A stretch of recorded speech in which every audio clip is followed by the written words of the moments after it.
Kính thưa quý vị, tháng 3 năm 2022, cả thế giới nóng lên vì cuộc xung đột Nga-Ukraine vô cùng căng thẳng. Thương mại thủy sản toàn cầu cũng bị ảnh hưởng khi giá xăng dầu tăng, cước vận tải biển, chi phí logistics đội lên mỗi ngày mỗi cao hơn.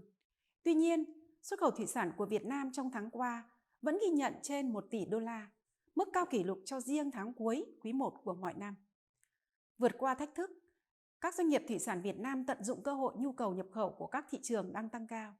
Ngoài ra, giá trung bình xuất khẩu thủy sản sang các thị trường tăng có thể được coi là yếu tố chính, giúp cho kim ngạch xuất khẩu thủy sản của Việt Nam trong 3 tháng đầu năm nay đạt mức cao nhất của quý 1 các năm. Trong đó, giá cá tra xuất khẩu sang các thị trường chính tăng từ 40 đến 70%. Giá xuất khẩu các sản phẩm khác cũng tăng đáng kể so với cùng kỳ năm 2021. Quý đầu năm nay, xuất khẩu thủy sản của cả nước đã mang về trên 2,5 tỷ đô la, tăng gần 46% so với quý 1 năm 2021. Trong đó, tôm chiếm 38% với gần 955 triệu đô la, cá tra chiếm 26% với 654 triệu đô la. Với 259 triệu đô la, cá ngừ chiếm trên 10%. Các loại nhuyễn thể bao gồm mực bạch tuộc và nhuyễn thể có vỏ chiếm 7,5% với 189 triệu đô la. Các loại cá biển khác chiếm 17% với 421 triệu đô la. Trong tháng 3, xuất khẩu thủy sản Việt Nam sang Nga giảm sâu 86%. Nguyên nhân thì đã rất rõ ràng là do chiến sự Nga-Ukraine.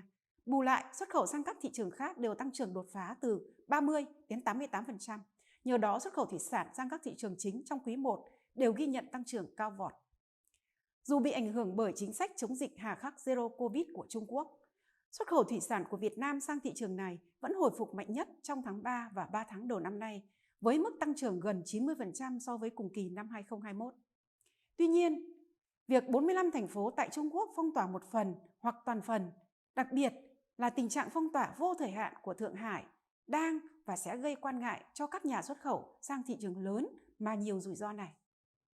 Việt Nam xuất khẩu thủy sản sang Trung Quốc qua gần 30 cảng tại nước này với khối lượng gần 200.000 tấn trong 3 tháng đầu năm nay.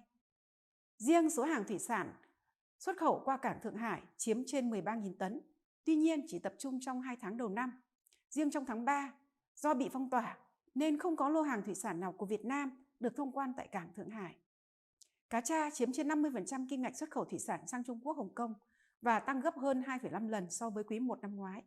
Giá trung bình xuất khẩu cá tra sang thị trường Trung Quốc trong 3 tháng đầu năm nay đạt trên 2,5 đô la một kg, tăng gần 40% so với cùng kỳ năm ngoái. Mặt hàng tôm chiếm 29% xuất khẩu sang Trung Quốc và Hồng Kông, tăng gần 70%. Giá tôm trung bình xuất khẩu sang Trung Quốc trong quý 1 năm nay đạt 8,64 đô một kg, tăng 36%. Thị trường Mỹ vẫn giữ ngôi vị thứ nhất, chiếm 23% kim ngạch xuất khẩu thủy sản của Việt Nam trong quý đầu năm và duy trì tăng trưởng cao thứ hai, tăng 72% trong quý 1.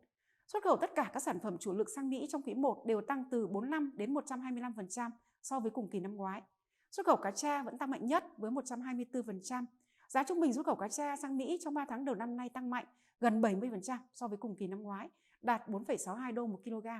Xuất khẩu tôm sang Mỹ vẫn chiếm tỷ trọng chi phối 34% và tăng 45%. Giá trung bình tôm xuất khẩu sang thị trường này trong quý 1 đạt trên 12 đô một kg, tăng gần 20%. Cá ngừ cũng là mặt hàng có tăng trưởng mạnh 3 con số và chiếm tỷ trọng lớn thứ 3 sang thị trường Mỹ, với giá trung bình xuất khẩu là 10,2 đô một kg, tăng 17%. Ngoài ra, xuất khẩu các sản phẩm chủ lực sang các thị trường khác tăng cũng nhờ cái giá trung bình xuất khẩu cao hơn so với cùng kỳ năm trước. Ví dụ, giá tôm trung bình xuất khẩu sang Nhật đã tăng 3%, sang Đức tăng 6%, giá trung bình cá tra sang Đức tăng 43%, đạt 3,67 đô một kg. Giá nguyên liệu cá tra trong nước đến nay cũng đã tăng mạnh 40% so với hồi đầu năm, cùng với lại các cái yếu tố tác động khác như chi phí đầu vào, giá thức ăn, chi phí hậu cần, vận tải tăng sẽ tiếp tục tác động đến việc tăng giá xuất khẩu cá tra cũng như là tôm và các cái sản phẩm khác trong những cái tháng tới. Do vậy, dự báo giá trị xuất khẩu thủy sản quý 2 tiếp tục tăng lên tới khoảng 2,8 đến 2,9 tỷ đô la, tăng khoảng 23 đến 24% so với quý 2 năm ngoái. Xin cảm ơn quý vị đã quan tâm lắng nghe.